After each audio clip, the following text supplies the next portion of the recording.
अशोक के वृक्ष की पत्ती, आम के वृक्ष की पत्ती, कभी कभी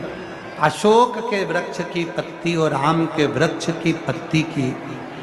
बंदरवाल जब दरवाजे पर लगाते हैं,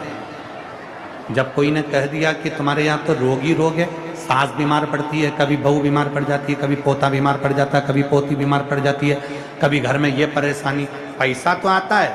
सब यहाँ वहाँ लग रहा है, तो कभी कभी सोमवार की जब अष्टमी पड़ जाए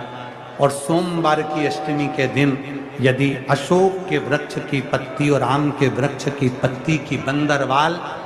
दरवाजे पर लगा दी जाए और वो बंदरवाल यदि 1 हफ्ते तक लगी रहे तो तुम्हारे घर में से कैसा भी दुख और रोग क्यों ना हो वो धीरे धीरे समाप्त होंगे, समाप्त होंगे। पंच बंदरवाल, आम के पल्लव की बंदरवाल, नीम की बंदरवाल, पीपल की बंदरवाल, अशोक की बंदरवाल, नीम और आम की बंदरवाल, आम और अशोक की बंदरवाल, पंच बंदरवाल दरवाजे पर लगाने का अलग अलग क्रम है। जब घर में बच्चा नहीं होता 20-20 साल तक, 15-15 साल तक, 18-18 साल तक जब औलाद नहीं होती, 4 साल शादी के हो गए, 5 साल हो गए, दवाइयां भी ले रहे हैं, इलाज भी करवा रहे हैं, सब कुछ कर रहे हैं, फिर भी संतान नहीं हो रही, तब जब तुम्हारा मन कर जाए,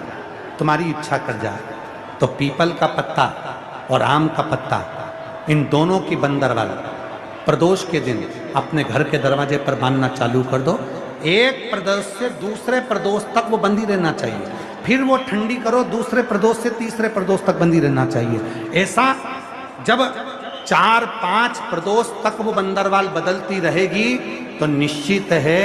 कि एक ना एक दिन मेरा भोले बाबा तुम्हारे दरवाजे पर संतान की प्राप्ति तुम्हारी गर्भ से जरूर करेगा। बंदरवाल में इतना फल होता है।